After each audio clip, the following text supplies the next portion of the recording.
তো আচ্ছা আমি অনেক ভালোই আছি। ওকে, তো আজকে কত তারিখ? আজকে 3, তাই না? 3/11/2025। তোমরা কোন শ্রেণীতে পড়ছো গো?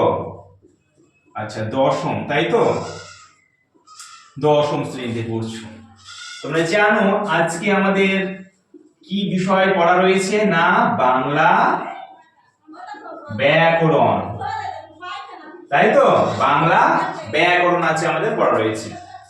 তো আজকে বাংলা ব্যাকরণের একটু নতুন অধ্যায় নিয়ে আমরা আজকে আলোচনা করব, যে অধ্যায়ে কোনো বড় জিনিসকে ছোট করে লেখা যায় বা লেখা শিখব। তো কেমন কোনো বড় জিনিসকে ছোট করে, মানে একটা উদাহরণ দেখো, যেমন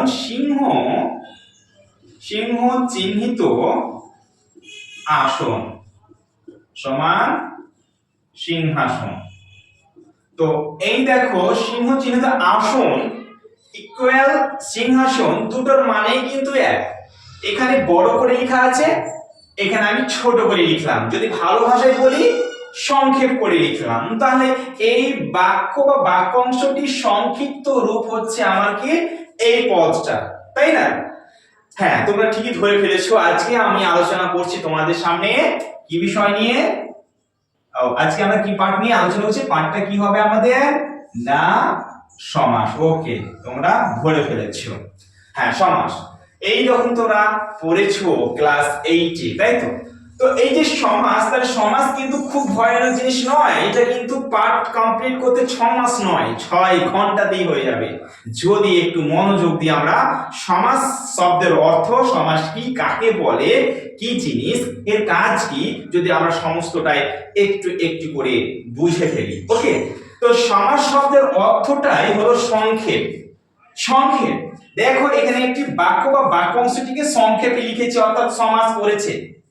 তাহলে এই যে বড় অংশটি আর থেকে যে ছোট অংশ তৈরি হলো, নিশ্চয়ই প্রত্যেকের একটা করে নাম রয়েছে। এইটাকে বলা হয় ব্যাস বাক্য। ব্যাস বাক্য। ওকে, হ্যাঁ, শুধুমাত্র কি এইটাকে ব্যাস বাক্য বলে, নাকি অন্য কোনো নামে ডাকে? অন্য কোনো নাম আছে। কি? এটাকে আমরা ব্যাস বাক্য ছাড়াও বিগ্রহ বাক্য বলতে পারি। বিগ্রহ বাক্য। আর একটা খুবই অপ্রচলিত হলেও এটা আমাদের জানা দরকার ছিল, এটাকে বিগ্রহ বাক্য ছাড়াও সমাস বাক্যও বলা হয়। আর এই ব্যাস বাক্যকে ছোট করে বা সংক্ষেপ করে যে লিখলাম, যে পদটা, সেই পদটার নাম কি জানো? সেই পদটার নাম হলো সমাসবদ্ধ পদ। সমাসবদ্ধ পদ। ওকে, বা সমস্ত পদ। এটাকে দুই নামই চেনা যায়। তাহলে এখন এই প্রশ্ন হলো, আচ্ছা সমাস আমরা সংক্ষেপ করে লিখছি, তো সংক্ষেপ করে লিখছি কেন? কি কারণে? না লিখলে কি হতো না? হ্যাঁ, এর একটা অবশ্যই, যে কোনো কাজ আমরা করি না কেন, তার একটা নির্দিষ্ট একটা অবশ্যই উদ্দেশ্য রয়েছে। তো এর কি উদ্দেশ্য? সমাস কেন সংক্ষেপ করে লিখছে? হ্যাঁ, দুটি কারণ আমরা প্রধানত উল্লেখ করতে পারি। এক, শব্দের বাহুল্যতাকে বর্জন করে শব্দকে ঘন বিনীত করার জন্য, বা সংক্ষেপ করার জন্য, বা বক্তব্যকে খাটো করার জন্য, 1 নম্বর পয়েন্ট। 2 নম্বর পয়েন্ট, কোন বক্তব্যকে যখন খাটো করে বলা হয়, তাহলে সেই বক্তব্য কিন্তু শুনতেও সুন্দর লাগে, মাধুর্য সৃষ্টি করে, খুব ভালো লাগে। তাহলে সমাস আমরা দুটি কারণে করি। এক, বিষয়কে সংক্ষেপ করে লেখার জন্য। 2, ভাষা যাতে আরো, ভাষার মধ্যে যাতে সৌন্দর্য সৃষ্টি হয়, সেই জন্য। দুইটা কারণে। তাহলে দেখো, যদি এবার আরেকটা প্রশ্ন হতে পারে, তাহলে যে কোনো শব্দকে কি আমরা সংক্ষেপ করে লিখতে পারি? না, সমস্ত শব্দই সংক্ষেপ করে লেখা যায় না। আমি একটা বাক্য দিচ্ছি এখানে, দেখো, রাজা পুত্র ঘোড়ায় চড়লেন। রাজার পুত্র ঘোড়ায় চড়লেন। তা রাজার পুত্র, এই রাজার পুত্র শব্দটাকে আমি সংক্ষেপ করে লিখতে পারি রাজপুত্র। কিন্তু ঘোড়ায় চড়লেন এইটাকে কিন্তু আর সংক্ষেপ করে লেখা যাবে না। কেন না? এই ঘোড়ায় আর চড়লেন এর সঙ্গে কোনো পারস্পরিক সম্পর্ক নেই। তাহলে সমাস করা যাবে কোন শব্দগুলোর, যে শব্দগুলোর একটা পারস্পরিক সম্পর্ক রয়েছে। যেমন পারস্পরিক সম্পর্ক মানে কেমন, যদি রাম কথাটা উচ্চারণ করি তাহলে সীতা কথাটা আসবে না, তাহলে রাম সীতাকে আমি সমাসবদ্ধ করে লিখতে পারি। রাজার পুত্র, রাজপুত্র, এটা আমি লিখতে পারি, রাজার সঙ্গে তার পুত্রের একটা সম্পর্ক রয়েছে, এই জন্য আমরা এই শব্দটাকে সংক্ষেপ করে লিখতে পারি। আচ্ছা, যদি আমরা বলি ভালো, তাহলে তার সঙ্গে আবার মন্দ কথাটা চলে আসছে না অটোমেটিকলি, তাহলে ভালো এবং মন্দের সঙ্গে একটা পারস্পরিক সম্পর্ক রয়েছে। এই রকম উঁচু নিচু, পাপ পুণ্য, এই সমস্ত শব্দগুলো কিন্তু পরস্পর সম্পর্কযুক্ত, আর সমাস হয় পরস্পর সম্পর্কযুক্ত শব্দের মধ্যে। এইবার তাহলে আমরা এই এতগুলো বৈশিষ্ট্য থেকে আমরা সমাসের সংজ্ঞাটা এবার তৈরি করতে পারি। তাহলে সমাস আমরা কাকে বলে, আলটিমেটলি সমাস বলতে আমরা কি বুঝলাম? সমাস বলতে বুঝলাম আমরা যে ভাষাকে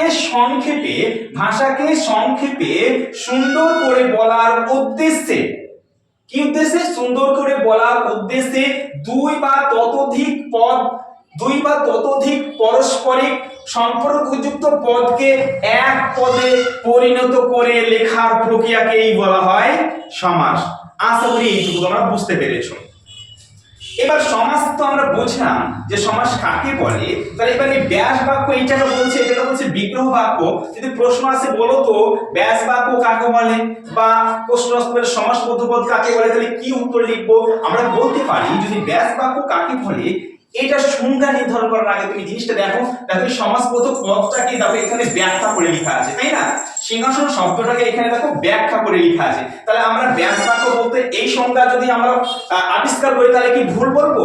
যে সমাসবদ্ধ পদকে ব্যাখ্যা বা বিশ্লেষণ করতে গিয়ে যে অর্থপূর্ণ বাক্য বা বাক্যাংশটি পাওয়া যায় তাকেই বলা হয় ব্যাস বাক্য। আশা করি এটা ভুল হবে না। তাহলে ব্যাস বাক্য মানে হচ্ছে কি পেলাম? আবার এটাও তুমি একটু মাথায় রাখো যে ব্যাস শব্দের অর্থই হচ্ছে বিস্তার বাক্য। এইটা বিস্তার ভাবে লেখা আছে নাকি এইটা বিস্তার ভাবে লেখা আছে বলো? এইটা অবশ্যই বিস্তার করে লেখা আছে, তাহলে এইটাকে আমরা বিস্তার বাক্য বা ব্যাস বাক্য হিসেবে চিনবো। আশা করি ভুল হওয়ার কথা নয়। ব্যাস বাক্য কোনটা? এবার সমাসবদ্ধ পদ বা সমস্ত পদ কাকে বলছে না, দুই বা ততোধিক পদ মিলিত হয়ে যে একটি পদ গঠিত হচ্ছে সেই পদটাই হচ্ছে আমার কি না সমস্ত পদ বা সমাসবদ্ধ পদ। তাইলে এই ব্যাপারটা আমরা কি শিখলাম? আমরা শিখলাম সমাস কাকে বলে, শিখলাম ব্যাস বাক্য কাকে বলে, সমস্ত পদ কাকে বলে, এগুলো কিন্তু আমরা শিখলাম।